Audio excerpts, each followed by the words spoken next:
Savage on the track.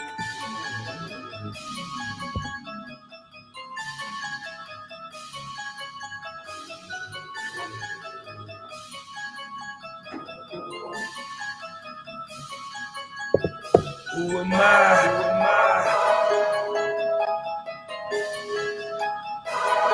I said, who am I? Yeah, who am I? Tell me. I'm a prince of the power. Look a man in his eyes. No excuses, no cowards. Who am I? I'm a man 10 toes in his furnace of affliction. Heart of a lion, no hope. Who am I? Tell me. Not the sum of my mistakes. The story ain't no take dedication to be great. Who am I? Yeah, shooting out what you say. I can give a damn, boy. Okay, I'm on my way. Kick out G, R-E-A-T. Despite of my circumstance, more than what you see. A seed planted on further ground, and my season became a tree. Yeah, shaking his dead weight, watch him fall like autumn leaves. Boys, bitch, bread. Always with their hands out, trying to get fed. I go egg with the culture, turn wheat to bread. And lure fish on my line from that bank I can't net. Boy, that's called spread. Shoot you this kite from this cell, hold these words in bed. These boys out here blind, fill it out like bread. Nigga like me, I cock and ski, man. Smash on the coward at my bag. These niggas soft like wet tea bags. Who am I? Tell me. I'm a prince of the power. Look a man in his eyes. No excuses, no cowards. Who am I? I'm a man 10 toes in his furnace of affliction. Heart of a lion, no hope. Who am I? Tell me. Not the sum of my mistakes. The story ain't no take dedication to be great. Who am I? Yeah, shooting out what you say. I can give a damn, boy. Okay, believe I'm on my way. I talk a lot of shit, but these words are known to back it. Put the gunplay, these hands come quick. Just know I'm fast with it. Niggas say they stuntin'. Skinny jeans don't make me laugh with it. I come from back on braids, start dying. We southern player, real shit. From the bottom of shoes, I come from a lifestyle like what the fuck we gon' do? It's either work these 4 jobs or hit this quick little move. I'm from a circular underworld that don't talk, just do what they gotta do. Life's a game of chess, a pawn can be a king as long as he's making moves. It's not about clocking in, but 10,000 hours how you clock out, dude. Life's about warfare and spiritually, yeah, boy, I'm Sun Tzu. I grew up around animals, died in the wild before I slaved in the zoo. Who am I? Tell me. I'm a prince of the power. Look a man in his eyes. No excuses, no cowards. Who am I? I'm a man 10 toes in his furnace of affliction. Heart of a lion, no hope. Who am I? Tell me. Not the sum of my mistakes. The story ain't no take dedication to be great. Who am I? Shooting out what you say. I can give a damn, boy. Best believe I'm on my way.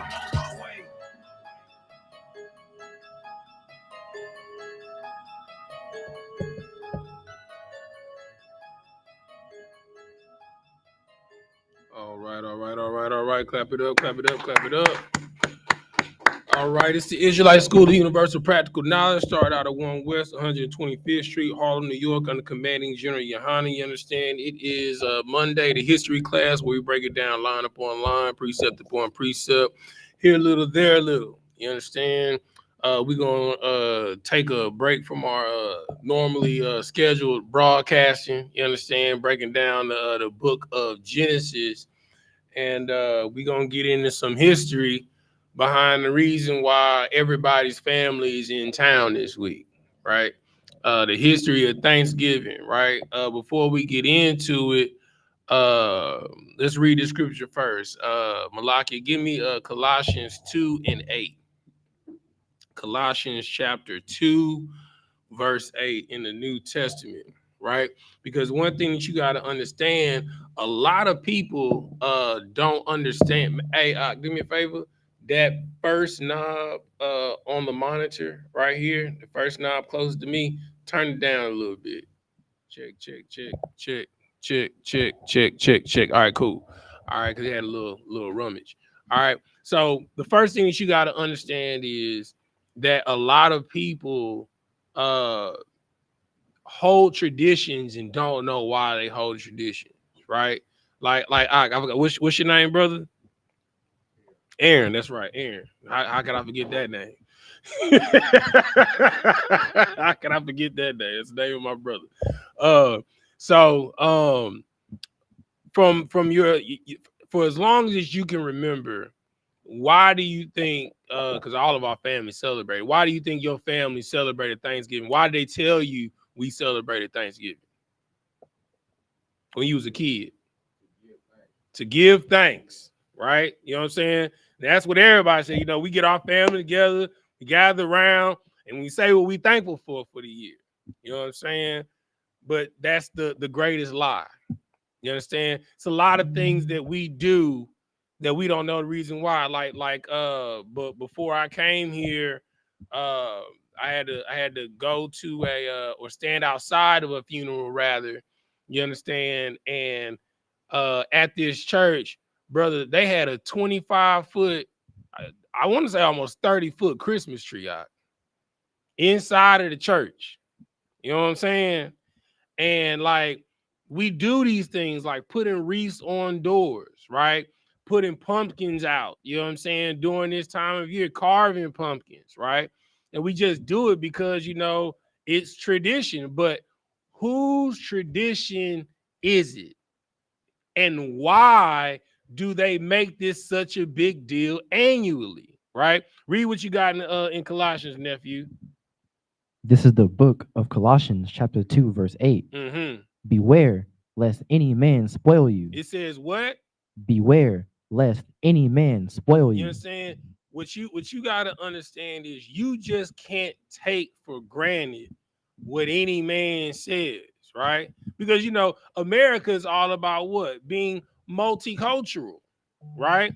But if you become multicultural, what ends up happening to your culture? Anybody? You know what I'm saying? If you end up becoming multicultural, what ends up happening? Go ahead, Sapar.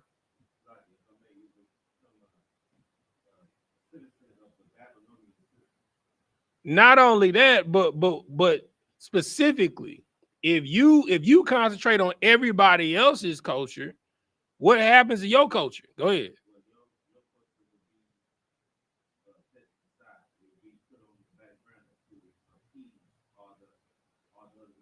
All right, what was you about to say, Aaron? Give that brother a hand. You know what I'm saying? You forget about your culture, right? You know what I'm saying? And that is what has happened. And when we read what we're about to read today about Thanksgiving, you're going to realize that you've been spoiled, right? Because you've been fooled by men, all right? You've forgotten about your culture because every so-called black person, your family done told you that you got Indian and Native American in your bloodline. Am I lying? You understand? Every single person, every black person I ever met, yeah, we got Indian in our family. You know what I'm saying? But start from the top of that scripture. Right? Beware lest any man spoil you through philosophy and vain deceit, after the tradition of men. After the word of men, Tradition of men. you understand? Is Thanksgiving one of the high holy days? You understand? Is it a lawful assembly? Is it mentioned anywhere in the Bible? Well, then why is it such a big deal? It's because it's a tradition of men, right? And we're going to find out the origins of where this tradition came from. All right, Sapar, go to give Sapar the mic, Malakia. Go to the first slide I sent you. We just gonna run they in order, the ones I sent to you, okay? All right, go ahead. The first slide is that so how and why this contemporary mix of myth and history about the first Thanksgiving at Plymouth developed. Right, you know, because everybody think, you know, it was all about the Puritans. No, the Puritans came second. The colonialists, when they came, right, They didn't know how to survive, and Native Americans taught them how to survive, and they came and they have no food, so they brought them food, and they all sat down, and they had a meal. That's not what happened. It's not what happened at all. All right, go ahead and read, support. Khan. According to Chuck Larson, a teacher at Native American, it developed in the 1890s Mm-hmm. and the early 1900s. Our country was desperately trying to pull together its many diverse peoples into a common national identity. Mm-hmm. Now, this about to blow your mind, right? So they were trying to unite the entire country, right? Now, from history, right, that you know, what unites people like nothing else? Sapar. Culture. No. The latter part, but what about death? What if the country is divided on a mindset wise, what does the government normally do to unite the country to have one mind? I give you one hit, 9/11. Sapar. War, right? You need an antagonist to unite the people. Okay? We're gonna find out what that antagonist that they created. All right, let's go. Khan. It developed in the 1890s and early 1900s. Mm-hmm. Our country was desperately trying to pull together its many diverse peoples into a common national identity. Mm-hmm. This was the era of melting pot. Of what? Melting pot. Didn't I just say that? Because America is known for being multicultural. You gotta understand St. Patrick's Day. You gotta understand the Chinese New Year versus the American New Year. You know what I'm saying? You gotta understand Thanksgiving, Memorial Day. You know what I'm saying? You gotta understand the Rod Smith Coalition Day. You know what I'm saying? Yeah. I'm not calling them by their alphabets. They it's the Rod Smith Coalition. Facebook ain't flagged that yet. You know what I'm saying? So I'm gonna keep saying it. You understand? You feel me? But you gotta recognize every other culture's day. You understand? Except your day, right? Because last time I checked, every time it's a high holy day, everybody gotta go to work.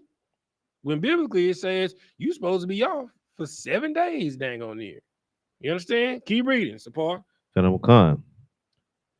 Theory of social progress and public education was a major tool for social unity. Mm-hmm.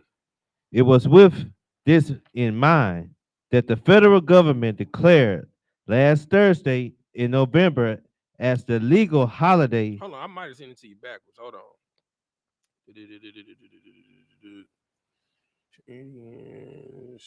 Oh yeah, I did send it to you back. Go to the last one and then go backwards. I did send it to you backwards. All right, yeah. Where it says Pilgrim Mild Standish. Yeah. Pilgrim Miles Standish Mm-hmm. went to the Indians, Mm-hmm. pretended to be a trader, and Hold on, it must be really out of order. Hold on 1 second. Hold on.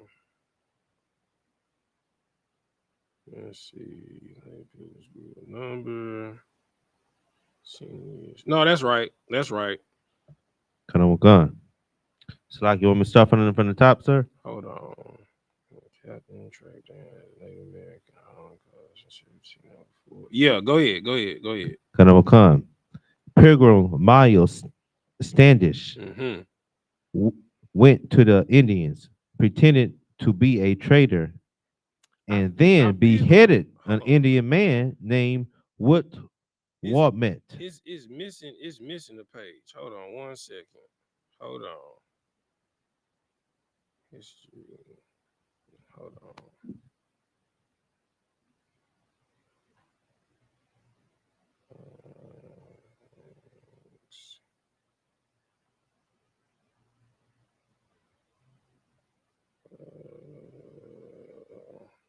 Hold on. I got you, brother. 1603, 700, even holier, Puritans. Because it's missing the first part of it, the genocide. Hold on.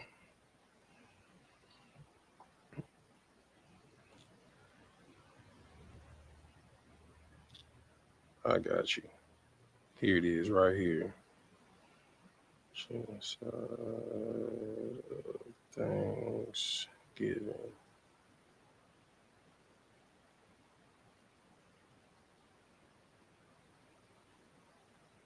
Yeah, it's missing the whole first part of that. I thought I sent you the whole thing.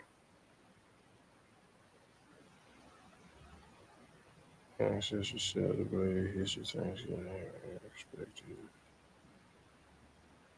All right, go ahead. Read where you at. I'm about to find it right now. Go ahead. Read where you at. Colonel McCon, sir. Pilgrim Miles Standish went to the Indians, pretended to be a trader, and then beheaded an Indian man named Wit-U-Wamet. He brought the head to Plymouth, where it was displayed on a wooden pike for many years. It was displayed where? It was displayed on a wooden pike for many years. Okay. So the Wampanoag people, right? They have something that they have annually. It's called the Green Corn Festival, right? I couldn't find it, so I'm just gonna give the prequel to what's happening right now, right? So when the Pilgrims came, right, the Pilgrims didn't know how to take care of themselves. They didn't know how to cultivate food. You understand? They didn't know how to deal with the mosquitoes or anything. You know what I'm saying? So the Native Americans literally had to teach them how to take care of themselves so they would not die, right? So these pilgrims, right? Because this was America was a colony, right? And when they send people out to set up colonies, 9 times out of 10, they send out the worst of their people, right? So they release the jails, right? So you can't be over here in England, right? So instead of us having you spend a lifetime in jail, we gonna send you over here to this new land. You understand? And you gonna set up the colonies. You gonna work. So it wasn't nothing but men, right? So what was ended up happening was, because it wasn't no women, the men ended up raping other men. You understand? And they were getting drunk and intoxicated, right? And then one day on the Green Corn Festival, they went on a mass murdering party, and they murdered 700 men, women, and children of the Wampanoag people. You understand? And murdered them on their highest of high days. And does anybody know what the Green Corn Festival is for Native Americans? Does anybody know what day that is? Go ahead. So, like, if I may, That would be what? the Passover. That would be Passover. The Green Corn Festival is literally the same day as Passover. So they killed the Native Americans on the highest of high holy days, right? And what Sapar is reading right now is what's taking place after that, right? So when they murdered them, they had a huge party after they murdered all of these people. All right, go ahead, Sapar. Colonel McCon. As a Standish had the Indian man's young brother hang from the rafters for a good measure. Mm-hmm. From that time on, the whites were known to the Indians of Massachusetts by the name of Woto Quen Manji, Mm-hmm. which in their tongue meant cutthroats, It means what cutthroats, and what? and stabbers. Mm-hmm. A monument in Weymouth rededicated in 1923 to commemorate the 300th anniversary of the settlement still bears testimony to the encounter between the natives and the white settlers under Miles Standish that killed Indian chiefs Peck Peksuwak and Wood, who met in March of 1623. Mm-hmm. Keep reading.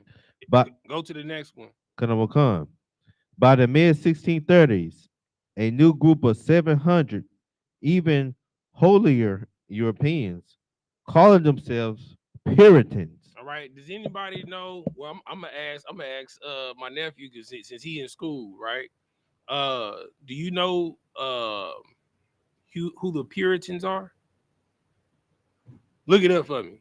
Look up the definition of what a Puritan is and what their job was.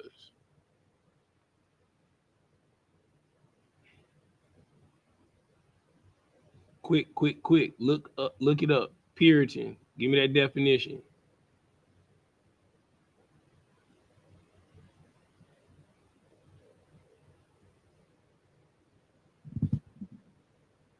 What you got? Puritans were a member of a group of English Protestants. They were a group of English what? Protestants Mm-hmm. of the late 16th and 17th centuries who Mhm. regarded the Reformation of the Church of England under Elizabeth as Mhm. incomplete and sought to simplify and regulate forms of worship. What worship? It doesn't say. No. Read the last part of the sentence that you just read. Oh, forms of worship. Forms of worship, right? So this was the beginning of what you call the Christian Crusades, right? Right. There you go. The Christian Crusades and also the Reconquista, right? Well, basically they were murdering people if they did not quote unquote accept Christ, right?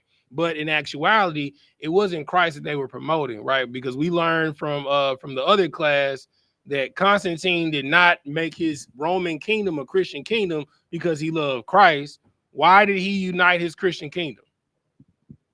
Well, why did he unite his kingdom and called it Christianity? Go ahead, Sapar.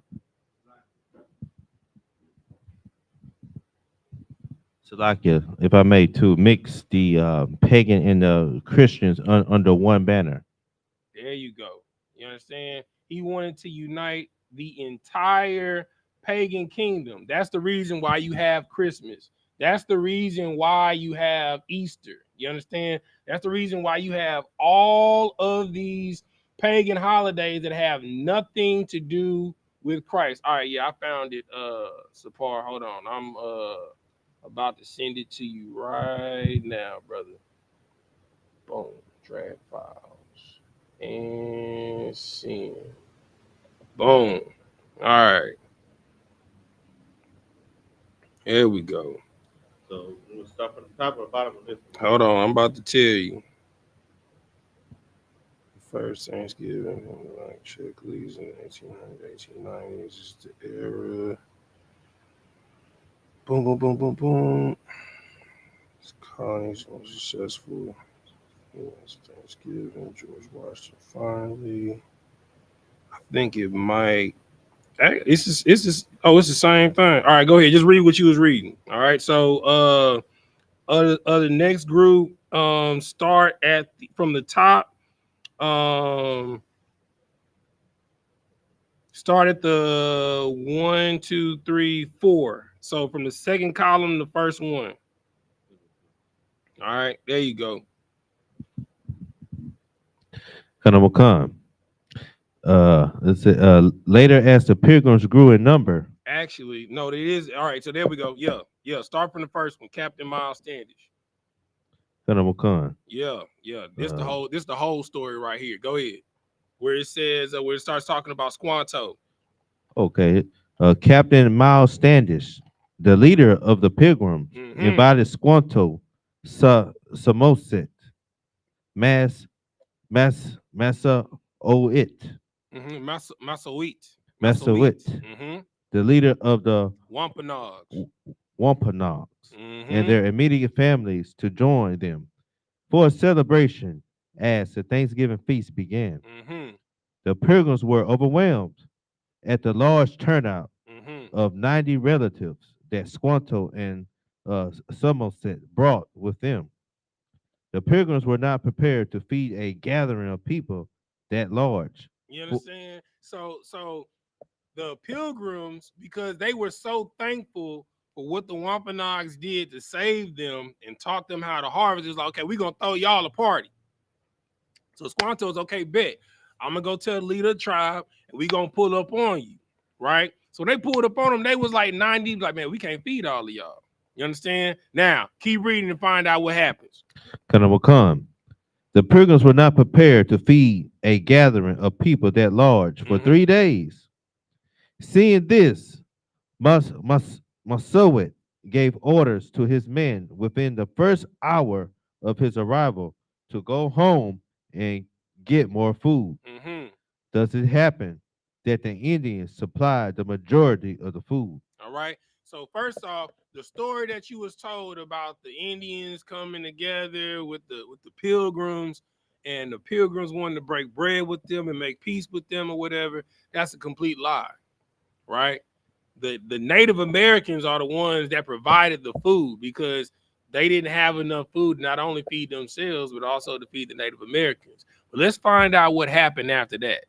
Yeah, this is the part that I was like, man, we got to bring this part out, bro. You know, we skipped like 3 parts because we got to find out who these Pilgrims were and what type of people they were. All right, go ahead. Where it says contrary to the fabricated lore.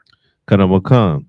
Contrary to the fabricated lore of storyteller generations, no Pilgrims prayed at the meal. So Aaron, so what we've been doing this whole time, talking about, we praying at the meal, going around the table, telling everybody what we thankful for, that never happened.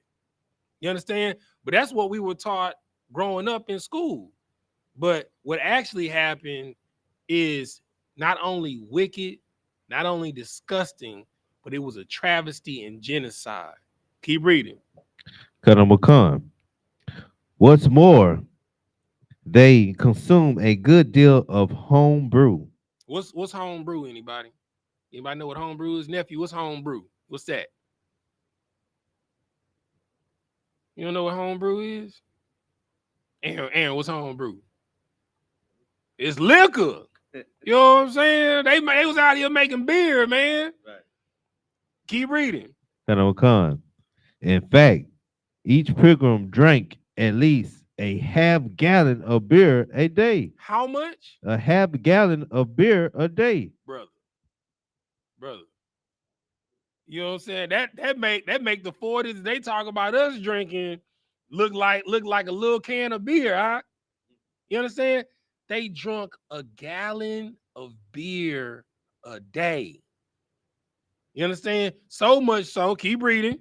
Kanawakam, which they preferred even to water. They brother, you understand? You know what type of alcoholic you got to be to prefer drinking beer to water, right?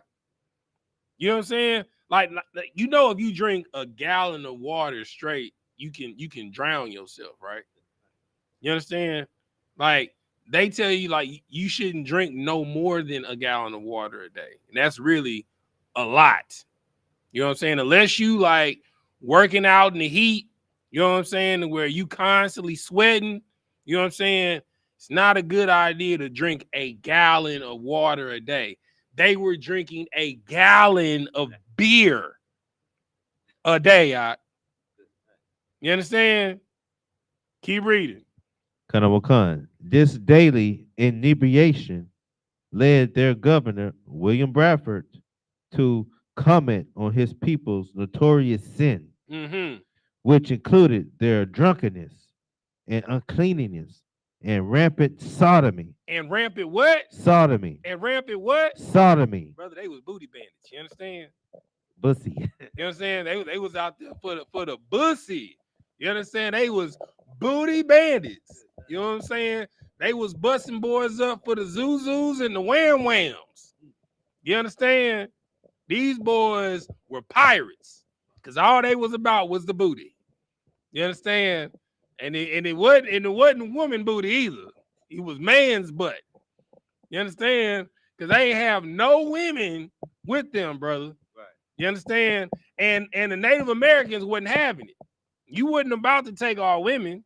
You understand? So they was like, it was just like prison. That's what I was trying to tell you. The pilgrims that they sent over here were prisoners. You understand? And the same prison activity that happened behind the wall, it was happening on Plymouth Rock. I guess Plymouth Rock got a whole new ring to it now, huh? What you got, Sapar?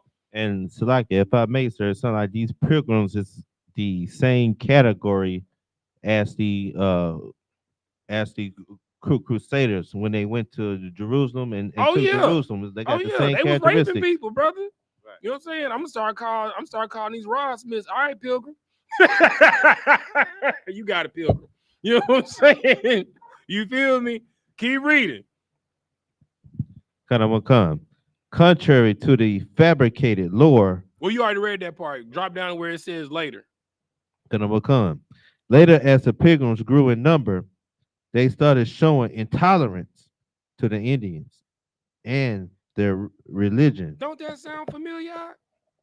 You understand? Don't that sound familiar?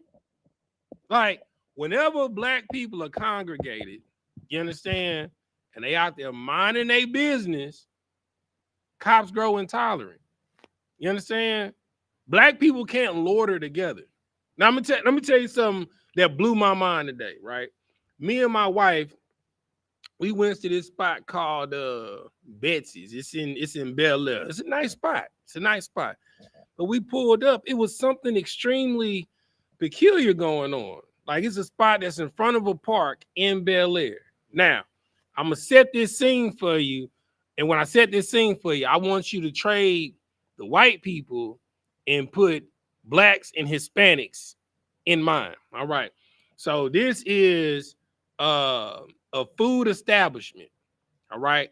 Outside of this food establishment, it was about maybe 20 kids out there on their bikes, going in and out of the establishment, raiding them for water, free water. You know what I'm saying? Out there causing a ruckus, you know what I'm saying? In front, they running around in and out of the food establishment. You understand? And you know, they had, you know how we used to, pump each other on the bike, you know what I'm saying? You sit on the wheels, somebody else sit on the wheels, they had the girls out there, you know what I'm saying, playing with the boys and trying to mac with the boys. And then they had a group of teenagers that was there as well. So you had the middle schoolers and the teenagers, you know what I'm saying, men, boys and girls out there. So it was about 25, 30 deep. You know what I'm saying? Just chilling. You know what I'm saying? At this food spot, in front of it, in it, running in and out of it. Not even asking the person that's ringing up the food for the water cup. They just grabbing the water cups, going over there, getting water, going to the fountain, right? Now, if this was a group of blacks, Hispanics, and Native Americans, what you think would have happened?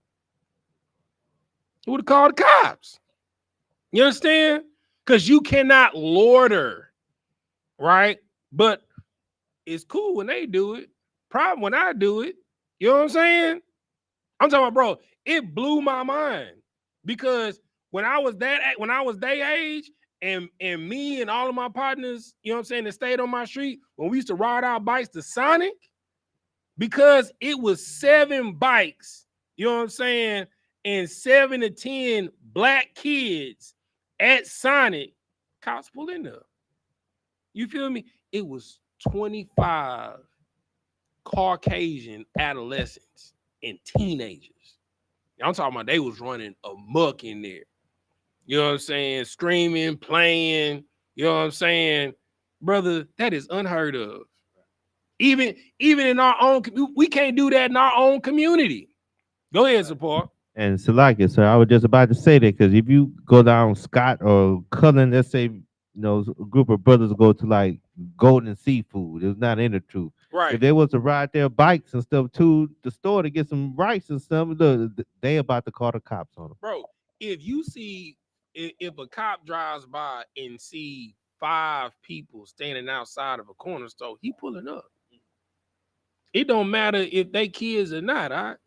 If they black or Hispanic and they drive by a corner store and see 5 of them out there, whether they got bikes or his cars parked in there, and they just posted up outside the door, they pulling up because they grow intolerable of you and your religion. Now, our religion is our what? It's our culture. You know what I'm saying? You popping Trump, you know what I'm saying, and slabbed out on them things, they grow intolerant of that. You have been banging your Trump, they grow intolerant of that. You walking around with gold chains and gold teeth, they grow intolerant of that. You know what I'm saying? Like everything that is you, if you out there, you know what I'm saying? Like how we like Hispanics, they be having their cowboy boots, they fresh jeans, you know what I'm saying? They hats on, you feel me? Out there coming out the store with a whole bunch of beers, you know what I'm saying? They grow intolerant of that. They grow intolerant of your quinceañeras. You know what I'm saying? They grow intolerant, you know what I'm saying, of your of our Zydeco festivals. You know what I'm saying? Like the only thing that you allowed to do is sell barbecue in front of a pit outside on the corner. That's the only thing they allow you to do. Anything that is joyous or celebratory, they grow intolerant of it. You understand? Because it's in their mind, this is their land, this is their system, but they stole this land and stole your system and called it their own. Like I said last class, that's the reason why it's called the judiciary system, because they took it from us. You understand? Keep reading. Kanawaka.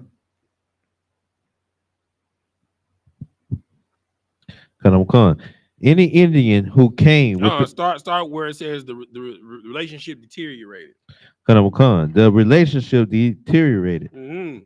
Any Indian who came within the vicinity of the Pilgrim settlement was subjected to robbery, enslavement, or even murder. You understand? That's still what happens today. You understand? That's what happened during the civil rights era. That's what happened during the Jim Crow era, right? Does anybody know what started the burning down of the town of Black Wall Street? Does anybody know? Go ahead.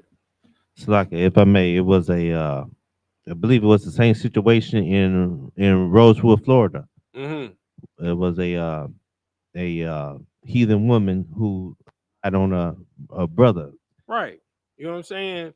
And even though it was found out that the brother didn't do it, they didn't care, right? It's because you got black people rolling around in Mercedes and things of that nature, and they rolling around still on horses and buggies. You understand? You got black people that got pianos in their houses, and they barely got pianos in their churches. You understand? You got black people that had banks, hospitals. You understand? Some of the best hotels. You understand? But everything that we had made their stuff lackluster. So they was like, oh, if we can't have it, they can't have it. And we gonna burn it down and we gonna take what they had. If you go and look up in every major city that has a lake or a pond, 9 times out of 10, if you research the history of that lake or that pond, there's a black city or a black town under it. You understand? They're lit, like they have horror stories. It's called Black Spiritual Reparations on TikTok. Just type that in, and you're gonna find out some very eerie stories, like in Detroit, Chicago, you know what I'm saying, in the tri-state area over there, about these lakes and what just randomly happens over there is because it's unsettled, dead black people and their souls. You understand, that were tortured there. It's the same thing that happens there. The same reason why the hurricanes roll in the Gulf every year. The same passage the slaves took on their way over here. You understand? Keep reading. Kanamakan. The further the pilgrims further advertised their evil. And before we move on, right? So it said whenever the Indian, you know what I'm saying, we just call them black or Hispanic, came near a pilgrim, it said that they would rob them, enslave them, or even murder them, right? What does a cop say to black people 9 times out of 10 when they pull them over?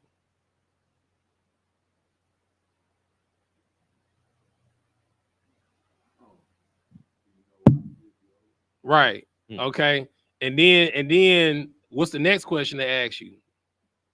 Anybody? Yeah, you got what you got in the car? You know what I'm saying? You got any drugs on you? You know what I'm saying? I know you guys, you know, with these swangers, I know you got, you know, money. You know what I'm saying? And then when they pull you out the car, you know, because they have no reason to actually pull you over. You know what I'm saying? Like they'll tell you that your blinker was out, but you never signaled. So how you know that my blinker was out? I never signaled to get over. You know what I'm saying? You threw your lights on back there. I wouldn't switch in lanes. You know what I'm saying? And then when they pull you out your car, they go up in your pockets. You know what I'm saying? Then when they go up in your pockets, oh, look, you a rapper. You got all this money on you. You know what I'm saying? Then 9 times out of 10, that money don't make it in the evidence. You know what I'm saying? They bust that money down. They rob you. And then what do they do when they take you to jail? They enslave you. You understand? And then don't make any sudden moves. You know what I'm saying? Oh, he's going for a gun. He's going for a gun. Gun. Pop, pop, pop, pop, pop, pop, pop. They murder you. The pilgrims are the overseers, are the officers. It's the same spirit. Keep reading. Kanamakan.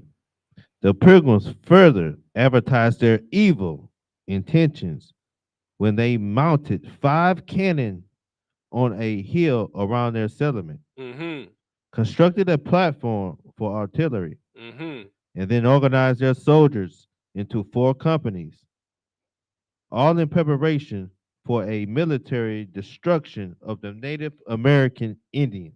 All for military destruction of who? The Native American Indians. But all the Native Americans did was give them food, teach them how to get clean running water. You understand? Teach them how to take care of themselves so they don't die. And how do they reward them with that? They grew intolerable of seeing them prosper and them struggling. See, this is the same spirit of our oppressor, right? Our oppressor has no culture, right? That's why America is a melting pot. They take from everybody else's culture, right? Because he doesn't have one, because he was like, well, instead of me trying to build my own thing, build my own town, build my own community, build my own religion, build my own culture, I'm just going to kill them and take theirs. You understand? This is where the mindset or the does anybody know what a $5 Indian is? Anybody know what a $5 Indian is? Go ahead, Sapar. If you know online, type it in. If you know what a $5 Indian is. Salakia, sir, the $5 Indian, the one who have a heritage or lineage with Edom. Okay, but why were they called $5 Indians? From inserting themselves as the people. Okay, I'm gonna give you another history, right? So there was this thing called the Dawes Rolls, right? The Dawes Rolls is when they certified the civilized tribes, right? So if your name was written on this roll, you were recognized as sovereign, right? And you were a Native American, and you had rights to land.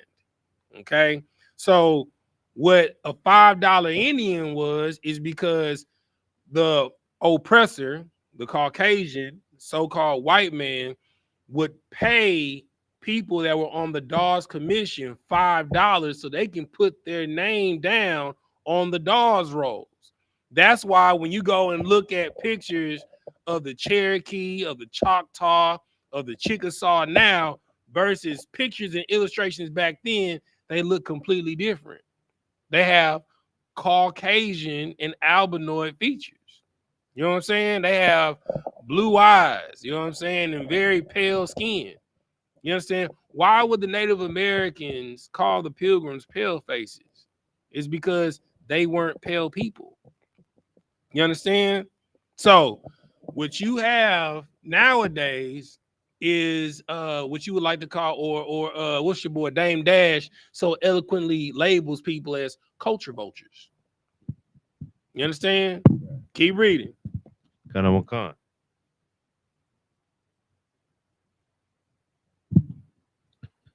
You gonna start The next slide. Yeah. Now this is where you started reading at. Kanawakan. It says, later as the pilgrims grew in number. Okay, we read that already. Well, no, start where it says Pilgrim Standish. Kanawakan. Pilgrim Miles Standish went to the Indians. There you go. Now this is where we started like halfway through the story. You know what I'm saying? Now it's gonna make sense why Pilgrim Miles Standish is about to do what he's about to do. Go ahead. Kanawakan. Pilgrim Miles Standish went to the Indians, pretended to be a trader. Pretending to be a what? Pretended to be a trader, Mm-hmm. and then beheaded an Indian man named What You Met.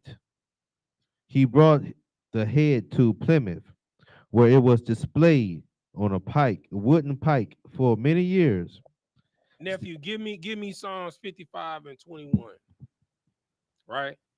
This is what they do. You understand? They come to you, they words as smooth as butter. You understand? Does anybody know how many treaties were made? Some Aaron, look that up for me. How many treaties the United States made with the Native Americans? Read what you got, nephew.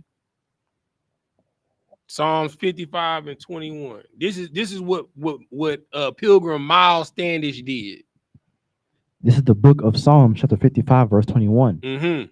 The words of his mouth were smoother than butter, Mm-hmm. but war was in his heart. But what was in his heart? War was in his heart. Miles Standish came, he was like, my Indian brother, you know what I'm saying?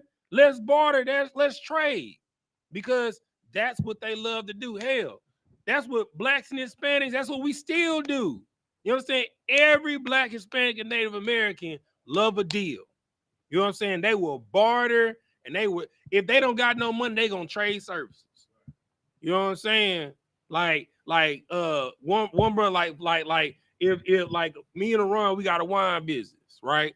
You know what I'm saying? Like, let's say, you know, we wanted to get up with Captain the Bar Mine, you know what I'm saying, and get some braces or something. Well, Ron, he make braces now, you know what I'm saying? He was mighty cold with it. You know, for those need some stuff for Passover, make sure you holler at Officer 5000 to Ron down here in Houston. That brother got a mighty leather working business. You understand? But let's just say, you know, he got the leather, but we got the wine. You know what I'm saying? So if we don't got, you know, money to trade, it's like, well, sure, we can still bargain a deal. You know what I'm saying? How much is some braces? Well, you know, they you know, $200. Well, our bottles is $25 a piece. You know what I'm saying? We'll give you 8 bottles, you know what I'm saying, for a pair of braces. Deal. You know what I'm saying? That's how you do that. They barter and trade. But finish out that scripture, nephew. His words were softer than oil, Mm-hmm. yet were they drawn swords. You understand? This is the spirit of the oppressor that we are dealing with. You understand? And Aaron, how many treaties did they have with the Native Americans? How much did you say?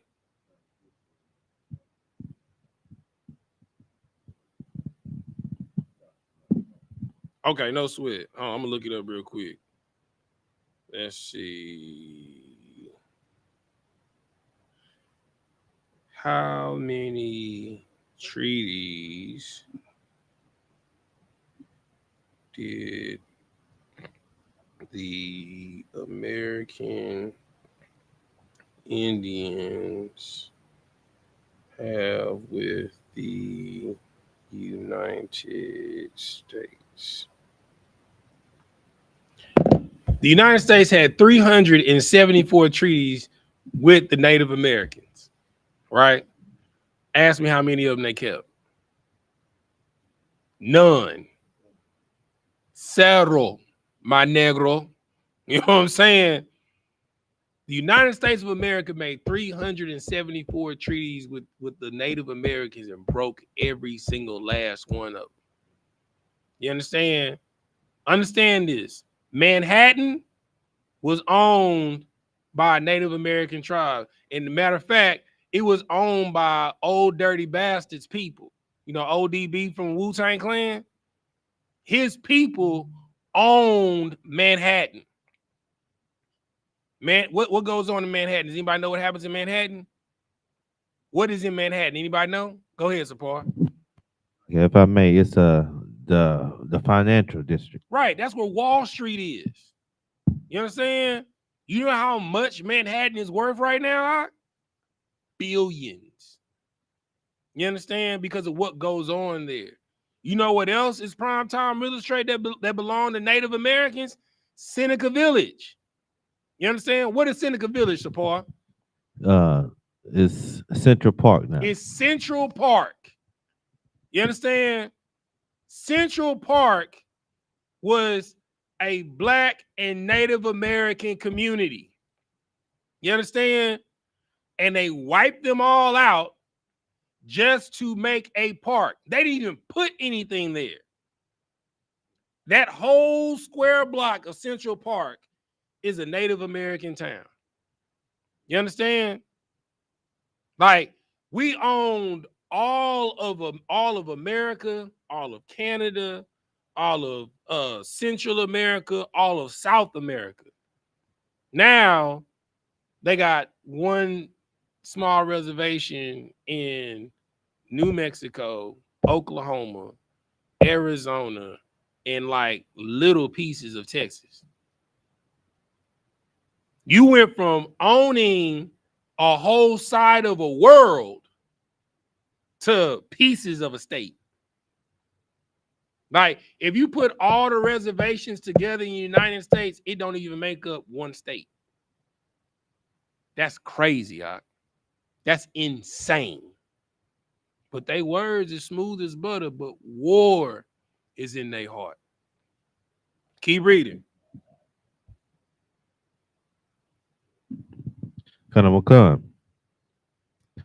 Standish had the Indian man's young brother hanged from the rafters for good measure. Mm-hmm.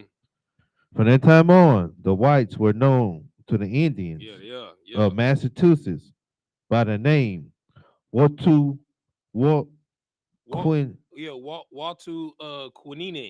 Watu Quinines, which in their tongues meant cutthroats and stabbers. Hey, Ron, we're gonna have to start using that word, man. You know what I'm saying? We're gonna have to start using that word. You know what I'm saying? It's just like in Ace Ventura, Nature Calls. You know what I'm saying? Equince Hoja. You know what I'm saying? Be like, everybody calls me a Quincy Hoja. Quincy, what does that mean? White devil. Keep reading. Number come. Pilgrims Miles Standish went to the Indians. You already read that part, so just drop down to where it says cutthroats and stabbers. Cutthroats and stabbers.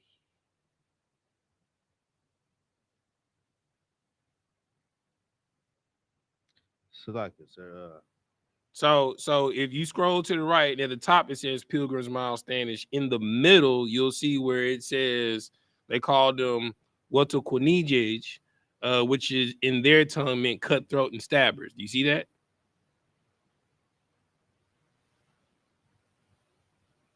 Read the beginning. Read the beginning. I went back to it. It said Pilgrims Miles Standish went to the Indians. Right. Okay. Now drop down to where you were, where it says meant cutthroat and stabbers, and read the next sentence. Select it, so I said okay. Which in their tongue meant cutthroats and stabbers. There you go. There you go. A monument in Weymouth, rededicated in 1923 to commemorate the 300th anniversary of the settlement. still bears testimonies to the encounter between the natives and the white settlers under Miles Standish that killed Indian chiefs. You understand? All right, so jump to the next one where at the beginning it starts by the mid 1630s. Khan. By the mid 1630s,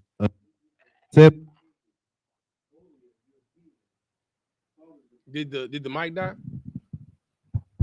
There you go. Khan.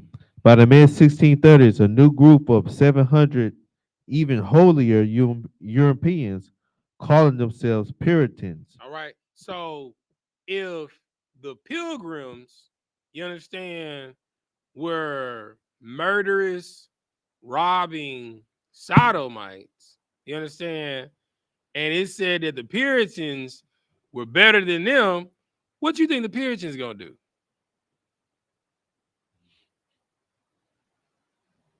Shoot, worse. Go ahead, support. What you about to So say? like it, they're gonna find a justification for the evil. There you go. There you go. Go ahead. Kind of will come. They arrived on 11 ships and settled in Boston. Now, when they came, now I want you to notice when the pilgrims came, right? The Wampanoags were about 20,000 in number, right?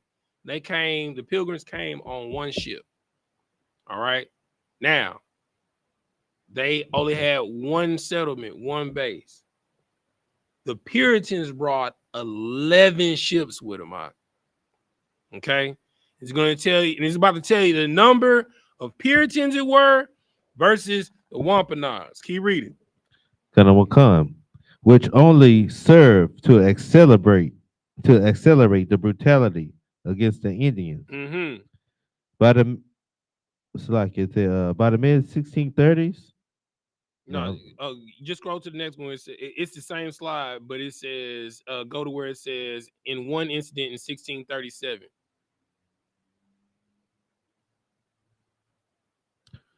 Kind of will come. So you should be on the slide where at the very top it says by the mid 1630s. You want to go to the second paragraph where it says in one incident in 1637. Kind of will come, sir. You got it? Sir. You was just on it. You was just reading it. So you have one slide that at the very top it says Pilgrim Miles Standish, and in the last part of it says by the mid 1630s. If you go scroll to the right, it's the exact same slide. It starts with the same thing by the mid 1630s. Okay, go ahead. By the mid 1630s, okay, but I want you to read the second paragraph because you already read that paragraph. In one incident in 1637, a force of whites trapped and killed some 700 Pequot Indians, mostly women, children, and the elderly, who had gathered for their annual green corn festival. See? Now we get into the story, all right, of why you celebrate Thanksgiving. Go ahead. Near the mouth of the Mystic River. The next day, the governor of Massachusetts Bay Colony declared a day of Thanksgiving. A day of what? A day of Thanksgiving. A day of what? A day of Thanksgiving. Keep reading. Because 700 unarmed men, women, and children have been murdered. This event marked the first actual Thanksgiving. Okay, so where in there did it say anything about them coming together and saying what they were thankful for over a meal? First off, that never happened. Right. You know what I'm saying? That's not. So what they try and do is tell you what the encounter was when the pilgrims first came over here, and that was Thanksgiving. The history books don't say that. The first Thanksgiving on record was the genocide of 700 Native Americans in Massachusetts. Brother, do you know how many people 700 people is? Like, bro, that's like one day at Coachella. You know what I'm saying? Think of like a Coachella crowd. you know what I'm saying, of your favorite artist performing, and you go look at that picture and see how deep that crowd is, imagine all of them being murdered, doing exactly what they're doing, celebrating and partying and singing, right? Because it is the highest of highest holies of all festivals, which is the Green Corn Festival, which is during the month of Abib, right? It's literally in the Bible. When you look up the month Abayab, which is the month that we have Passover in, that word literally means green corn. You understand? Because that is the first month of the year. That is our new year. That word literally means green corn. So you celebrate a green corn festival every year. It's called Passover. That's why the Native Americans did it. You understand? And they murdered them while they were worshiping the Lord. Imagine all of us, you know what I'm saying, at Durham, North Carolina, you know what I'm saying, Abanawa, Shabbat Shemayim, Kodash, Haya, Shemka, Malakwaka, Taba'a, Ratazayaka. And as we say in the prayers, we get bum rushed by Puritans and they cut us all down while we praying to the Lord. You understand? This is what they did. And they made a holiday out of it, out of the mass murder of your ancestors. Go ahead, Sapar. And so like so it's so heavy that bringing this out, and when you try to explain this to your family and stuff, it seems like it just go through one ear and out the other, because it's like it don't seem relevant to them versus the so-called holiday. I mean, what I try and do is I try and bring it home, Sapar. You know what I'm saying? I would ask them a question like this. This is how you got to learn to be practical with your words. 9 times out of 10, the grandmother is the patriarch of the family. It's Big Mama, or Mama, you know what I'm saying? Whatever you call your grandmother, right? You know what I'm saying? You ask your mother, you know what I'm saying, if the oppressor that the Bible speaks of murdered your mother, you understand, in the most brutal way and cut her down, and then they made a holiday on the day that your mother was murdered, how would that make you feel? Would you partake in that holiday with the rest of the city? No, you wouldn't. So just because you so far removed from it, this is what I mean. You understand why I had Malakia read Colossians at the beginning of the class, right? Because it will make you forget. Because you taking on the traditions of men. See, you ain't never, if you was taught this in elementary school, that the reason why we celebrate Thanksgiving is because we wiped out an entire tribe, you wouldn't celebrate that. Ain't nothing happy about mass murder, but they want you to remember the Alamo. You know what I'm saying? They want you to remember Pearl Harbor. They want you to remember 9/11. They want you to remember Geronimo. You understand? But what about the Wampanoags? What about the Pentecost? What about the Seminoles? You understand? What about the Mobila Choctaw that DeSoto came through and almost wiped out their entire tribe? You understand? Just cuz. This is what we're celebrating. Keep reading. Kanawakan, sir. Kanawakan. Matter of fact, you can go to the next slide. It'll start at the end of the next one where it said at the top, it'll say in just 10 years. Kanawakan. In just 10 years, 12,000 whites had invaded New England. Mm-hmm. And as their numbers grew, they pressed for all-out extermination. No. They pressed for all-out brotherly love. All-out extermination all out breaking bread and sharing resources. All out extermination. Because this is what they would have you think that Thanksgiving is about. You understand that it was about us sharing and breaking bread with the natives. But what was the mindset of the Puritans that got here? All out extermination Mm-hmm. of Indians. Mm-hmm. Euro diseases had reduced the population of Massachusetts nation from over 24,000 to less than 750. Now, oh, well, hold on. Keep reading. Keep reading. It's Kind of about to a- blow your mind. Kanawakam.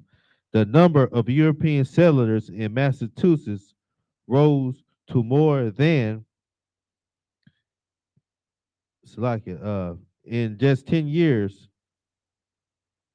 That's why I told you to go to the next slide, because it would be at the very top. Just all you gotta do is just swipe your finger and it'll go to the next one. Kanawakam. So that's 10 years. Is it by 1675? No, it's above that. Yeah, Okay. so it's right above that. So just finish out where it says, meanwhile, the number of European settlers in Massachusetts. Kanawakam. And meanwhile, the number of European settlers in Massachusetts nation from over 24,000 to less than 750. Meanwhile, the number of European settlers in Massachusetts rose to more than 20,000 by 1646. Now, peep this. So within 10 years, the Native Americans were at 20,000, right?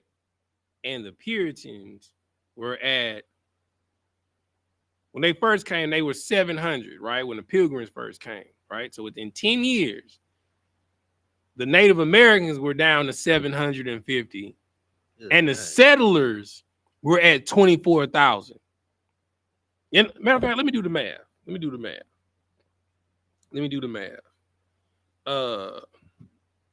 Let's see. Let's do 20,000 minus 750. So that means they murdered 19,250 Native Americans. All right, we're gonna divide that by 10. That means every year they murdered 1,925 Native Americans annually. That's crazy, They basically murdered 2,000 Native Americans annually. And every time they did that, they had a Thanksgiving war party. Go ahead. What you about to say, Sapar? And so that's so brutal. I believe I seen on the news this year. I mean, it's less mass shootings than the murder of the Native Americans each year. Even though the mass shootings is increasing, it's still less of a number than that. Brother, 2,000? Wow. 2,000. What you got, Malakia? Give Malakia the mic. 2,000, Aaron. 2,000, brother. You understand? Just like if like that means like whole families is wiped out, bro. So we talking about, Aaron, we talking about your great grandmother and your great grandfather. You know, if your great grandparents is like my great parents, they had like 10 kids. So your grandparents' siblings, they all gone, and your grandparents. My grandparents had 7 kids. So that's my mama and all of her siblings gone. You know what I'm saying? We not even at 100, we talking about 2,000. What you about to say, Malakia? What's even crazier is that they did it just cause. They did it not only just because they grew intolerable. You understand? Of your gatherings and your culture. That's why they did it. Give Iran the mic. They wiped out 2,000 people because you wanted to have quinceañeras. They wiped out 2,000 people because you wanted to have, because you had gold chains and gold grills. They wiped out 2,000 people, you know what I'm saying? Because you was dressed in fringes. They wiped out 2,000 people because you wanted to have swangers and vogues, you know what I'm saying? Pop trunk with a neon light and have bang in the trunk. Go ahead, Aron. Sounds like the new day and age Karens to me. Come on, bro. You know what I'm saying? Those are Corinthians. Karens. You know what I'm saying? Like, Karen been caring for a long time. You know what I'm saying? Karen been so-called caring for a long time. You know what I'm saying? Brother, 2,000 annually? If you knew the reason why you celebrate, every time they killed Native Americans, they gave thanks. Yes, we murdered them. Less of them that we have to haggle with. We can just take their land now. Don't that sound familiar? Because when blacks, so-called Negroes, were freed, you know what I'm saying, through the Emancipation Proclamation, when the decree was sent out, you understand, we had land. You know what I'm saying? Most of us went and got land. Most of us went and had livestock. You understand? And the crazy part is the oppressor, the white man, was scared because who was doing all the work? So who knew how to do all the work? Us. So who would get all the contracts that they were originally getting because they had a free labor force? Us. So they had to wipe out the competition, just like they doing now. So you got people coming to a new territory and they like the territory. How can we get the territory? You have to wipe out the competition, which are the natives. The people that call themselves Americans today have been doing this since they got here. They don't develop, they murder and take. You understand? That's why what's going on in the Middle East and Palestine and Israel, the reason why the Palestinians are so upset is because the so-called Israeli murdered and took that state. When you go back to the early 1900s, there was no state of Israel. That was all Palestine. They took that by way of murder and robbery. You understand? Go ahead, Sapar. And Salaka, sir, that's so heavy. I just was watching a recent documentary on that the so-called Israelis had actually death squads to go through that land and kill the Palestinians off, just like how the SS did in Nazi Germany. Now, I'm gonna tell you something, right? So one of the most famous Olympic games were the Munich Games, right? The Munich Games is when the quote unquote this is right when the Israel state was founded, right? And during the Munich Olympic Games, these people, some of their athletes were murdered, right? By people from the Palestinian state, right? But they made it seem like that it was a hate crime. It wasn't a hate crime, it was a retaliation because they murdered all of these people to take that little piece of land that they call Israel, which is not Israel. Israel is actually from Mesopotamia to east of the Nile River. That's actual real Israel, right? You know what I'm saying? But the land isn't just the land, it's the people, right? You feel me? And Ishmael, because the people weren't there, the Israelites weren't there anymore, so Ishmael took over the entire region. Because what people are in Egypt right now? Anybody know? What nationality of people are in Egypt? Go ahead. Israelites. Ishmaelites, right? You know what I'm saying? Like the real Egyptians are from the land of Cush. So the northern Egypt, right, are the Ethiopians. right? If you go and look at the Ethiopians, they still cut their hair the same way. They had that little bob right here with the curly hair. And I posted a video where they had the Ethiopian warriors. It looked like you was almost looking at Egyptian reliefs in real time. Because that's their culture. That's who they are. That's how they wear their hair. Right? You know what I'm saying? And then the Nubians, southern Egypt, you understand? That's the Sudanese. But that's not the people that's running Egypt right now. Ishmael is. You know what I'm saying? So that whole area, because we left, was ran by our uncle, Ishmael. You know what I'm saying? He's like, well, I'm just going to hold the land down. I mean, I'm a descendant of Abraham. I'm just going to take it. You know what I'm saying? I'm gonna hold it down just in case they want it back. Yeah, right. But you know what I'm saying? They took the whole land. You understand? I just get back to it. Keep reading.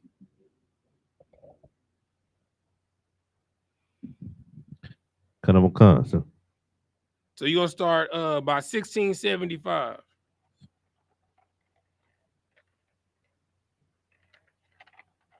So at the top of that slide, it says in just 10 years, 12,000 whites invaded New England. And second paragraph says by 1675. Got it? All right, go ahead. Said by 1675, the Massachusetts Englishmen were in a full-scale war with the great Indian chief of the Wampanoags. Wampanoags and the Metacomet, renamed by King Philip by the white man. The Metacomet watched the steady erosion of the lifestyle and culture of his people as Europeans imposed laws and values engulfing them. Now, nephew, I want you to read that scripture that I had you read at the beginning of class and tell me if this is not word for word what this says in Colossians 2 and 8. So, Paul, I want read that last sentence.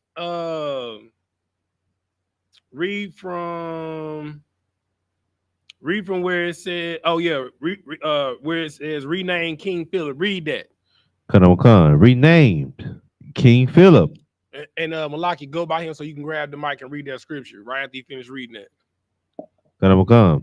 Renamed King Philip by the white man. They couldn't call him by his Native American name. They had to give him a new name. They called him King Philip. You understand? That's what happens, brother. Keep reading. Metacomet watched the steady erosion of the lifestyle and culture of his people as Europeans imposed laws and values engulfed them. Come on. Now read what you got. Read that Colossians 2 and 8 that I had you read at the beginning of the class. This is the book of Colossians, chapter 2, verse 8. Beware lest any man spoil you through philosophy and vain deceit, after the tradition of men, after the rudiments of the world, and not after Christ. You understand? That's what happens. You end up becoming dismayed. Your culture is taken away because instead of following Christ, you following the traditions of men. You understand?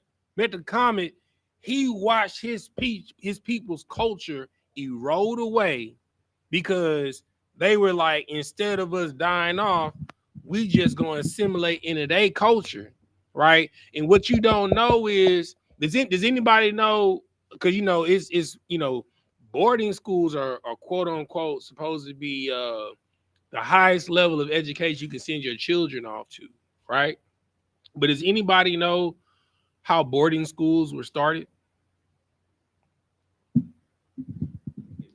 Go ahead, Sapar. So like the boarding schools was started with the Native American children where they changed their attire and they cut their hair to what would they how did they get the Native American children?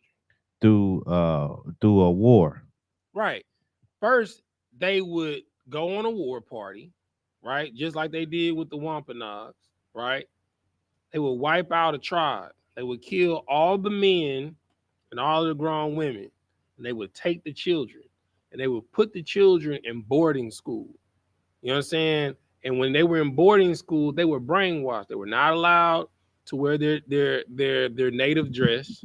They were not allowed to speak their native tongue, and they were not allowed to keep any of their native feasts or festivals. You understand? They could only speak English. They had to cut their hair. You understand? And then they can only celebrate American holidays. That's what public school is. Public school is boarding school. Right? Now, to blow your mind, you know, because when you out in the world, you know, you either gonna have a Israeli or a Palestinian walk up on you, and they're gonna ask you about how you feel about what's going on over in Gaza. You know what I'm saying? In with Hamas and all of this stuff or whatever. The question you should ask them is, would you ever let your enemy teach your children? What's they gonna say? What they gonna say? Hell no. You understand? But that's what we've allowed to teach our children. You understand? Like everybody from in the civil rights era, they said the white man was the devil. During the Jim Crow era, they said the white man was the devil. During slavery, you know, I'm sorry. No, this is what they said. I'm not saying, I'm just saying what historically they said. You know what I'm saying? The Black Panthers called the white man a devil. You know what I'm saying? Malcolm X called, I'm not saying I'm calling them, Malcolm X called the white man a devil. You understand? During Jim Crow era, they called the white man a devil. You understand? So why is it during our generation, Meek Mill and Lil Baby is hugged up with him? Meek Mill doing the bunny hops with him. You understand? It's because they have been dismayed by the traditions of men. It's about getting the bag, right? And what's crazy is it's a bag of fake money. Does anybody know what real money is? It's gold, right, silver, platinum, bronze, copper, carbuncle. You understand? It's precious and utility metals. That's real money. Let me ask you a question. When any of y'all seen the movie John Wick? Okay. In John Wick, did you see any paper money being exchanged? It was always a gold coin. You know what I'm saying? To stay a night, you understand, in the Continental Hotel, you paid a gold coin. Does anybody know what 1 ounce of gold is worth? I can tell you off the top of my head. Get that brother a hand. That boy know his commodities. You understand? 1 ounce of gold, you understand, is worth $1,929. All right. And I guarantee you that coin was probably a little heavier than 1 ounce. It's probably 2 ounces. You understand? So that means that to spend one night in the Continental, it costs almost $3,000. You understand what I'm saying? That's real money. When you go to work, you don't get paid in money. You get paid in debt. That's crazy. They hedge the loans they take out on other countries based off of your potential labor, and they pay you in the debt that they have to the other countries. That's insane. That's because we've been dismayed. Keep reading.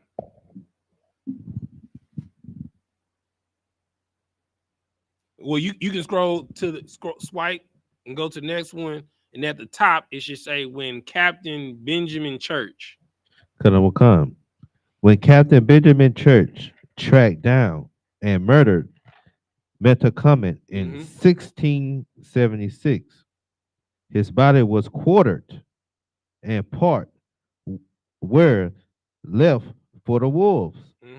The great Indian chief hands were cut off and sent to Boston, and his head went to Plymouth, where it was set upon a pole on the real uh uh thirst On the real first. on the real first day of public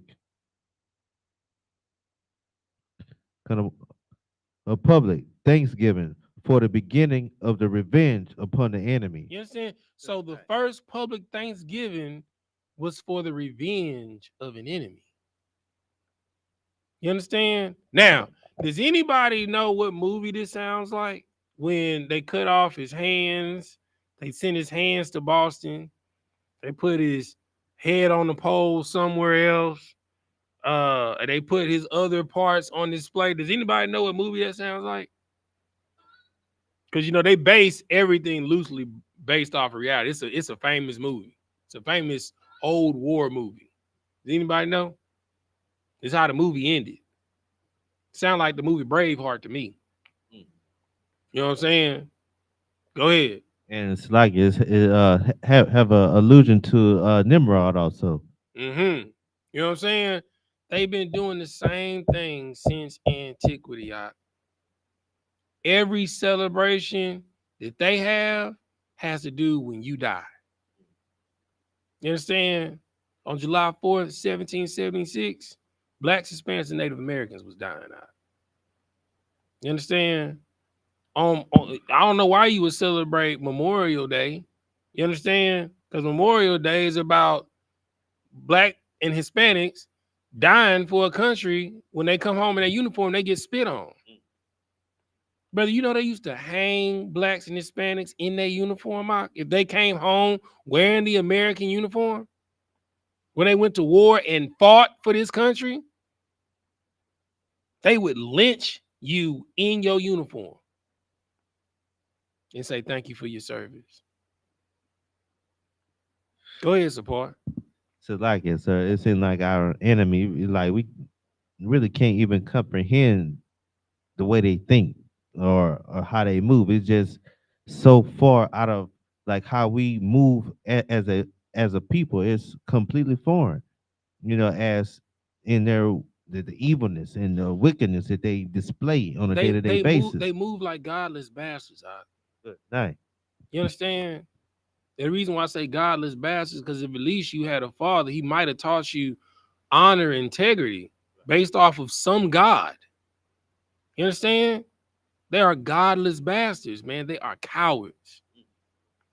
Because instead of building up something of their own, they rather take everything. They are godless bastards, man. They are sodomites. And I'm just saying what the article said. They are drunkest, murderous, thieving, sodomizing, godless bastards. That's what this country was founded on. You understand? Right. So when you say Happy Thanksgiving, like Jay-Z said, sound like a murder to me. Keep reading.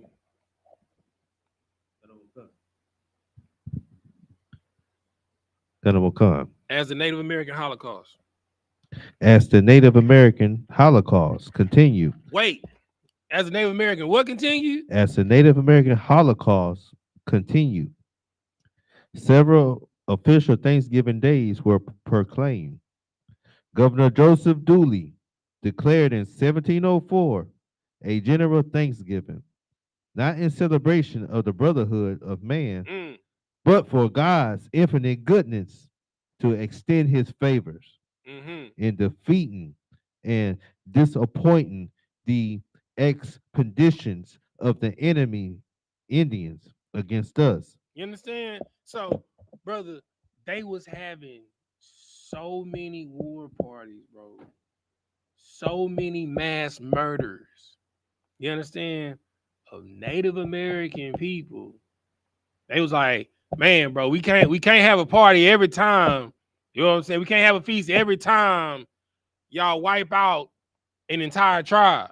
Y'all doing it so much, we gotta have one for all the murders of the year.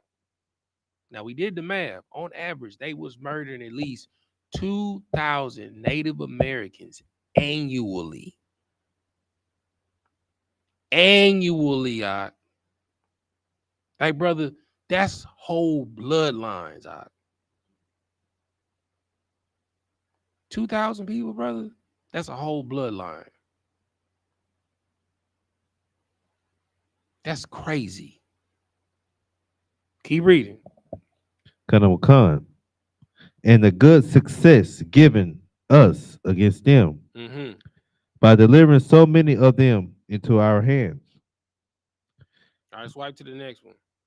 Khan. Just start at the top where it says just 2 years later. Just 2 years later, one could reap a 50 reward in Massachusetts for the scalp of an Indian, demonstrating that the practice of scalping was a European tradition. Now, I'm gonna tell you something. I'm watching the show on Paramount Prime. It's called Lawman, the story of Bass Reeves. Okay, it's an awesome show, by the way. You know what I'm saying? And one of my favorite parts is in the first episode. After he beats his master senseless for cheating him out of a game for his freedom, he basically told him, I'm gonna play you in a hand of poker. If you beat me, you can go free. You know what I'm saying? And you know how you can lay off your card, you know what I'm saying, to get another card, right? The card he laid off was a Queen of Hearts. You know what I'm saying? And he had a straight flush. You know, it ain't too many hands that can beat a straight flush. You know what I'm saying? And his master had a full house. You know what I'm saying? Which is only two hands that can beat a straight flush. One of them is a full house. You know what I'm saying? And in that full house, guess what card was in that full house? A Queen of Hearts. How is that possible? So only one Queen of Hearts in the deck.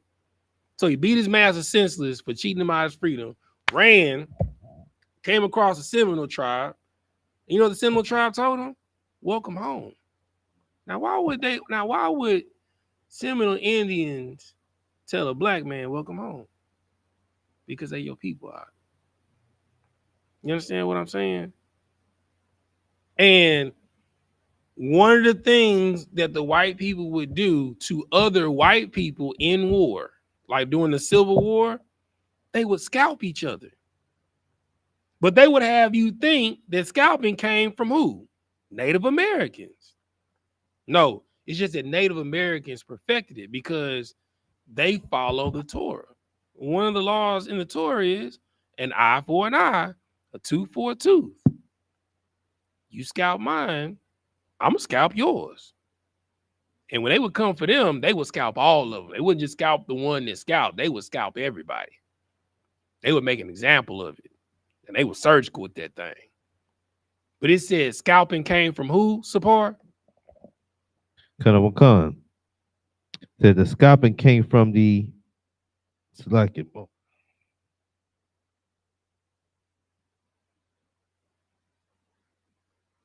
Slackett, sir. You just start where it says Massachusetts for the scalp of Indians demonstrating. Khan, I think. You want to go to the slide where it has like a heart in two hands. Okay, here we go. Got it right here. You want to start from the top, sir? Yes, that's fine. Say, just 2 years later, one could reap a 50 reward in Massachusetts for the scalp of an Indian, demonstrating that the practice of scalping was a European tradition. According to one scholar, hunting redskins became a popular sport in New England. Wow. Say it one more time. According to one scholar, hunting redskins became a popular sport in New England. And what is one of the most infamous rivalries in the NFL? Anybody know? Go ahead. So like the Patriots and the Redskins. No, you got to say their whole name. the New England Patriots and the Washington Redskins. Good night, brother. Now you understand why. You understand? But when all this stuff started coming out, they had to change their name to the Commanders. Good night. You understand? Seen that. This is why. You understand? This is why they would make such a big deal against the New England and the Washington Redskin matchup. Because that's what this goes back to. And what's crazy is, now watch this. What was the logo of the Washington Redskins? An Indian what? A what? No. It was an Indian what? What was on the side of the helmet? No.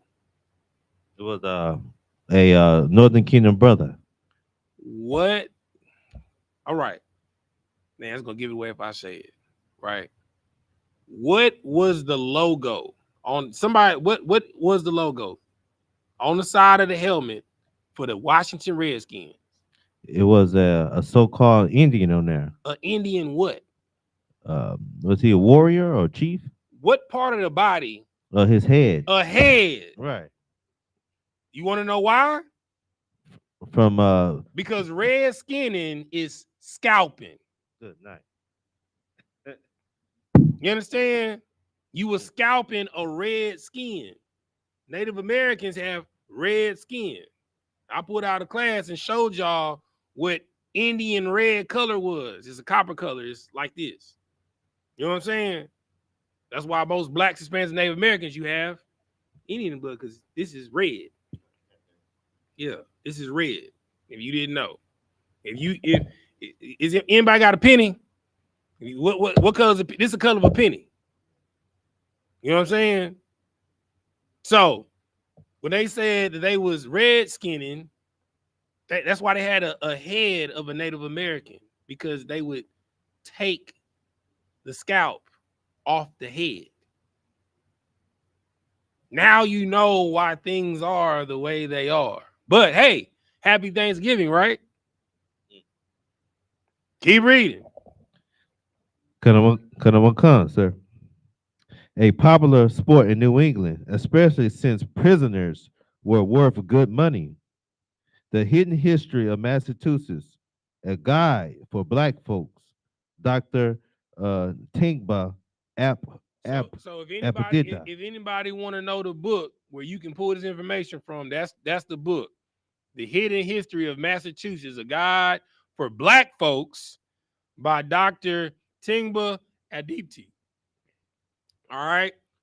Go ahead and swipe to the next slide, because it's going to give you the beginning of that paragraph where it says at the end of that conflict. At the end of that conflict, most of New England Indians were either exterminated. I'm sorry, they were either befriended. Exterminated. They were broken bread with. Exterminated. Or made refugees among. Nephew, look up what is a refugee? Look that up. What does the word refugee mean? And it's like it's so heavy. Now they calling our people refugees then when they calling them coming in from the southern border now. Right. It's just the hypocrisy is I mean, you can't even comprehend it. Come on, bro. Good night. Let's find out what a refugee is. A refugee is a person who has been forced to leave their country in order to escape war, persecution, or natural disaster. Right. So in other words, a refugee is a POW. It's a prisoner of war. You understand? You know what blacks, Hispanics, and Native Americans are? They're POWs. You understand? That's why you're called black. You understand? Because you are color, right? Man, I wish I had. Do I have it? Hold on. Let me read y'all this. I think I got the definition saved in my phone. Hold on. Read y'all what this definition is. Yep. Got it saved in my phone. Hold on. Let me get to it. Let me read y'all this definition. All right. So this is from the Black's Law Dictionary, 4th edition, right? Color. All right. an appearance, semblance, or a simulacrum as distinguished from that which is real. Okay? A prima facie or apparent right. Hence, a deceptive appearance, a plausible assumed exterior concealing a lack of reality. You understand? So that means if you are a color, you're not real. You understand? So if you're so-called black, white, Hispanic, right? You're not real. You understand? This is the reason why they can treat quote unquote blacks or Hispanics the way that they treat us, because we're not real. So you can do whatever you want with something that's not real. So if I had a toy here, if I wanted to break the arm on a toy, it doesn't matter. It's not real, right? If I wanted to string up a toy and hang it on a tree, it doesn't matter. It's not real. You understand? If I wanted to put the toy up on the wall and use it for target practice, it doesn't matter because it's not real. This is the reason why they're able to do what they do to blacks, Hispanics, and Native Americans, because on paper, you are not real because you have no nationality. You understand? This is in the law dictionary, y'all. This is the reason why when you were freed, what was the first name they called black people? Colored. Right? And then you went from colored to what? Oh, let's find out what Negro means. Hold on, let's see what Negro means. I got that definition in the Black's Law Dictionary too. Hold on. Let's see. Negro. From the Black's Law Dictionary, the word Negro means a black man, one descended from an African race, and does not commonly include a mulatto. But the laws of the different states are not uniform in respect, some including the description of Negro, one who has 1/8 or more of African blood. The term Negro means necessarily a person of color. A Negro is a person of color. So we already read the definition of what color means. It is a person that lacks resemblance to reality. It means you're not real. You understand? But not every person of color is a Negro. This is why they can do whatever they want to you. You understand? Go ahead, Sapar. And it's like that's so heavy that you bring that out, because you know our people been fighting in this country for hundreds of years, and this current administration, like all the money that we generated, our tax dollars, he giving them all to all the other nations that's in the conflict instead of giving to the people who actually built this land up. You want to know why? Because we blow my mind. Because on paper with them, we don't have a nationality. No, because on paper they are a nation. Right. The reason why they're giving them aid is because on paper they're not color. Right. They're a nation. You understand? They're alive. They are real. We are fictitious. We are fake. You understand? We're nothing but a toy, an ornament, a trinket, something they can do whatever they want with.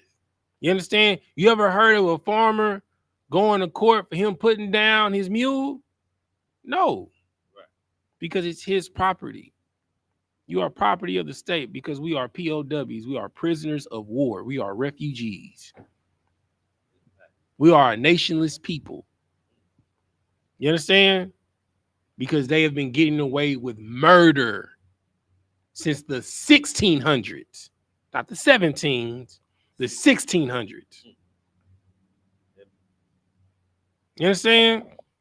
Exactly. I keep reading. Kind of a concert. Among the French in Canada, or they were sold into slavery in the Carolinas by the Puritans. Wait a minute. But I thought the Carolinas was the biggest Negro slave port. Blows your mind, doesn't it?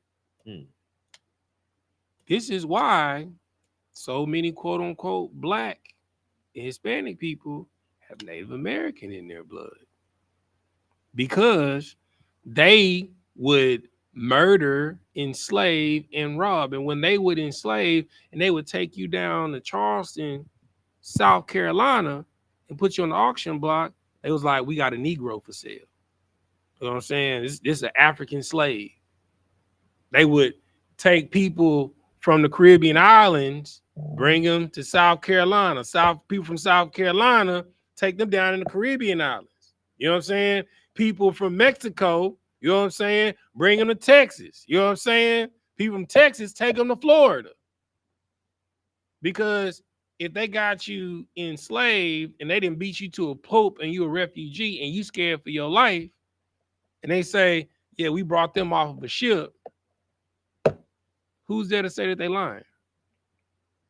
And you so far removed from your people can't come and fight for you to take you back. Keep reading. Kanamakan.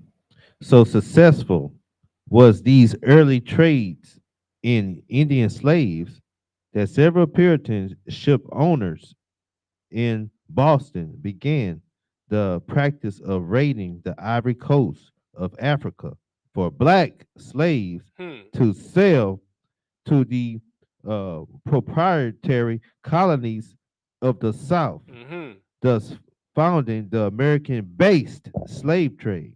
What I just say? This is insane. This is insane. But this is what Thanksgiving is all about. Captain Yazak said yesterday, gobble gobble. You know what I'm saying? You feel me? Go ahead, keep reading. The killings became more and more frenzied with days of Thanksgiving feasts being held after each successful massacre. George Washington finally suggested that only one day of Thanksgiving per year be set aside instead of celebrating each and every massacre. First off, nephew, look up the definition of massacre. Let's find out what that word means. What designates a massacre? What is a massacre? Let's find out what that word means before I say what I'm about to say. What is a massacre?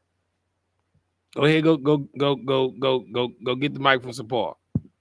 And tell me what a massacre means.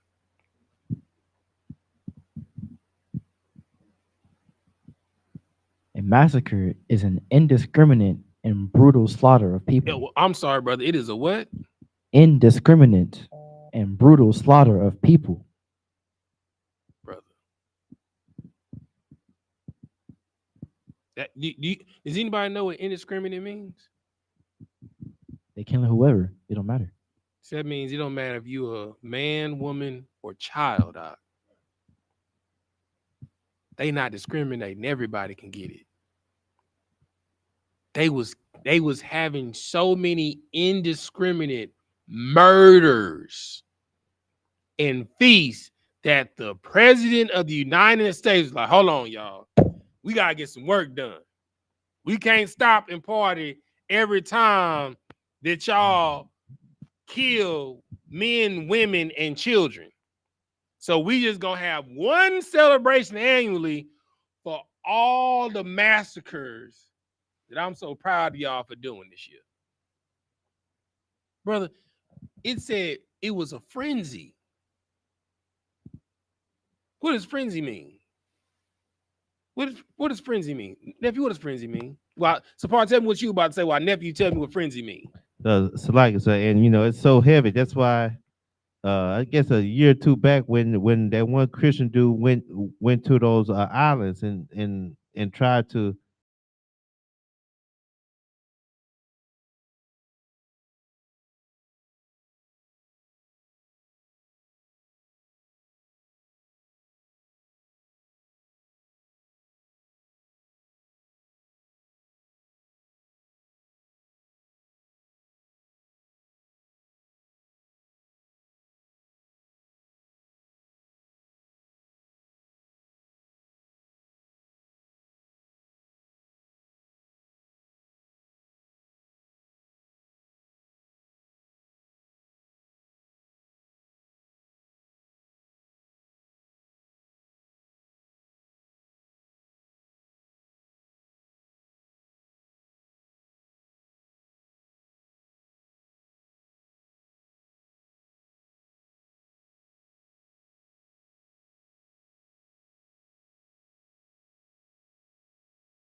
All right, there we go. There we go.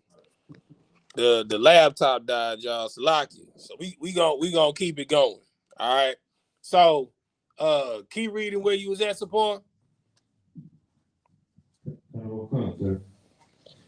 The killings became more and more frenzied with days of Thanksgiving. With what? With days of Thanksgiving. Feasts being held after each successful massacre. George Washington finally suggested that only one day of Thanksgiving per year be set aside instead of celebrating each and every massacre. So they was murdering so much to where the president of the United States said, hold up. You know what I'm saying? Oh, what was the definition of frenzy, nephew? What did it say the definition of frenzy was? Let him say it on the mic, Support. A state or period of uncontrolled excitement and wild behavior. Oh, what? Say that again? A state or period of uncontrolled excitement and wild behavior. Brother, it was such a state of uncontrolled excitement of murdering and indiscriminately men, women, and children so much that George was like, look, we gotta get stuff done, y'all. You know what I'm saying? We can't stop and party because y'all murdering every weekend. You know what I'm saying? We can't have a feast. You know what I'm saying? Because y'all ain't making it to work on Monday. You know, we got to build a country. You understand? That is insane. Keep reading, Sapar. Later, Abraham Lincoln decreed Thanksgiving Day to be a legal national holiday during the Civil War. All right, so somebody blow my mind. What is the reason for the national holiday of Thanksgiving?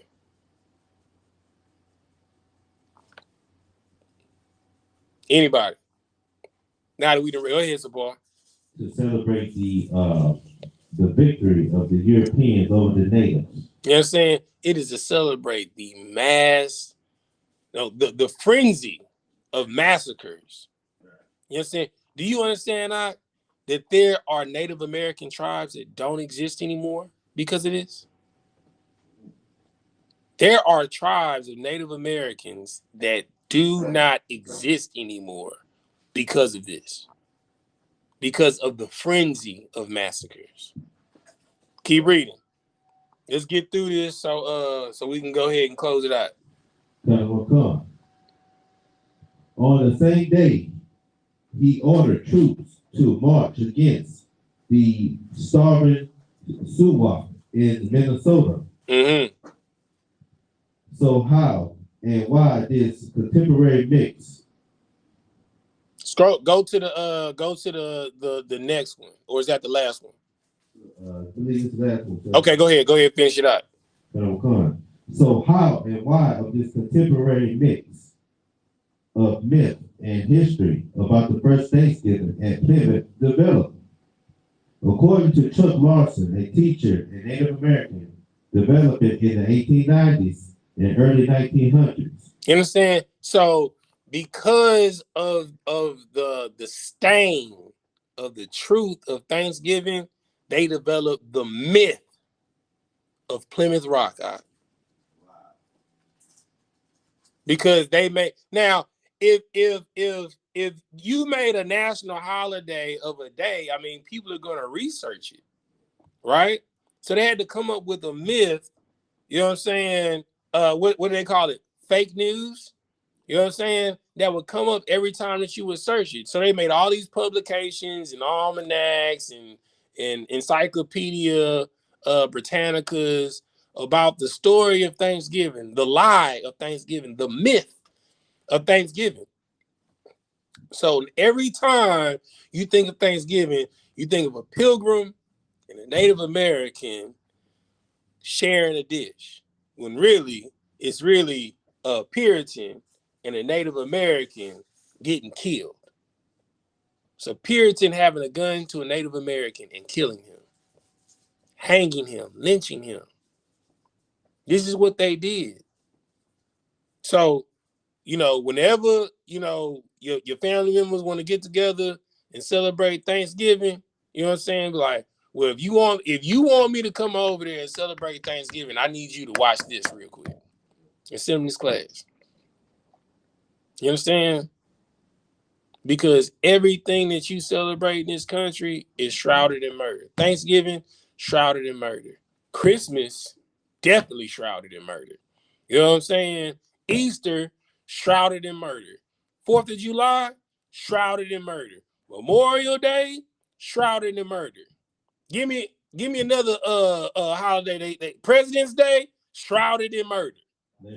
Labor Day, shrouded in murder. Shrouded in murder. Valentine's Day is definitely shrouded in murder. You know what I'm saying? Yeah, that holiday is crazy. You know what I'm saying? Like, bro, like, these people are godless, frenzied, murderous, sodomizing bastards, But you want to celebrate the murder of your people. It's disgusting, It's disgusting. You know what I'm saying? So with that, I hope you choke on your turkey. You understand? And cranberry sauce. You know what I'm saying? You feel me? Hope the dressing go down the wrong pipe. You know what I'm saying? All right. With that, we're going to say Amajium, which means to stand. Lean this back a little bit so they can still see.